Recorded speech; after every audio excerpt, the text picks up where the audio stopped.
Hi everyone, Andrew Carruthers here, Education Director for Samvia. Today we are here with my good friend Steve Gomez. How you doing, everybody?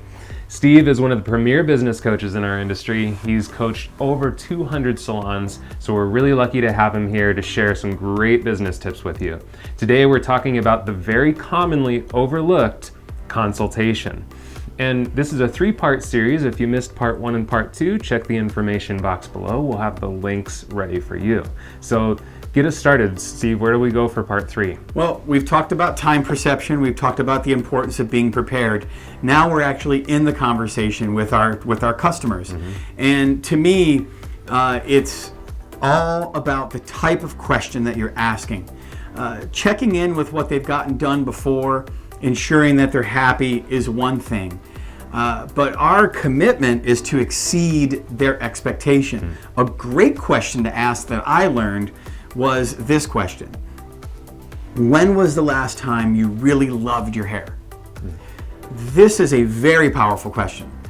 Asking anybody to go back into an experience in their past and to describe to you something that they loved does a lot of really cool things. Number one, it immediately relaxes them and excites them. Number two, it gets them out of whatever headspace they were in and dialing right into something that was an awesome experience. So not only are they getting relaxed, but they're more comfortable, they're excited, they're talking about something that they love. You're going to have the opportunity while that's going on to listen to not only what they're describing, but also listen to and observe their body language. Notice how relaxed they become. Are their shoulders slumping? Are they smiling? How is it making them feel? You're building rapport by asking a question like that, and most importantly, you're listening for the experience they had. Asking somebody when was the last time they loved their hair, if they say 6 months ago, you're immediately going to be like, okay, what did we do 6 months ago? And that's a great place for you to be, because you never just want to keep doing the same old, right, and assuming that they're always happy. So having them really articulate what they loved and how it made them feel is so important, because then you can work on replicating that and making them feel that way.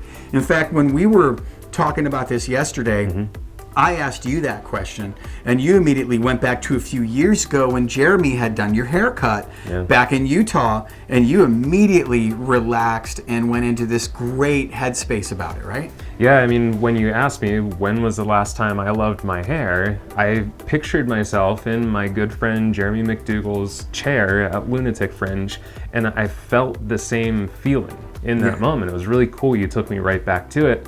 And it started an actual dialogue. It wasn't a yes or no question that ended the conversation. It was a really uplifting question that made me want to engage and made me want to talk about my experience. So I think it's a brilliant question, man. Yeah, and you know, it just leads you to find out more information. All right, well, what did you love about it? What would it be like if we replicated that? How would that make you feel? Awesome. You know, so then you can begin to craft the recommendations you're going to make based on what they're saying, which then become very relevant, because of course that's how they want to feel. Absolutely. Yeah, and I think another part of communication is being willing to actually say what we want to say and be able to communicate. And a lot of times the thing that blocks that is fear. Yes. It's this fear that maybe they're going to say no to me if I say, you know, well, I recommend this, or I'd like to do this. You know, sometimes I get that little thing in the back of my head that says, I don't know if I want to ask it because I'm afraid of that ugly word that we all demonize, the word no. Yes. Yeah, and you know what? Make no your friend. There's nothing wrong with a no. Be committed to giving them the best experience and the best service possible. Don't be attached to them saying yes. It's our job to educate, it's their job to choose. End of story. I love that. So really powerful stuff from our buddy Steve Gomez here. And like I said, this is a 3-part series. If you missed part 1 and part 2, check the information box below. We really want to challenge you guys to turn this into a dialogue. So please leave your questions and comments. Let us know what you think about the video.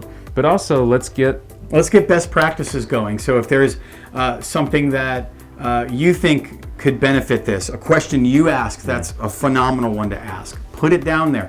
Let's get a conversation started. We're artists helping artists. Absolutely. Thank you guys so much for watching. I'm Andrew Carruthers, Education Director for Sam Villa. I'm Steve Gomez. Take care.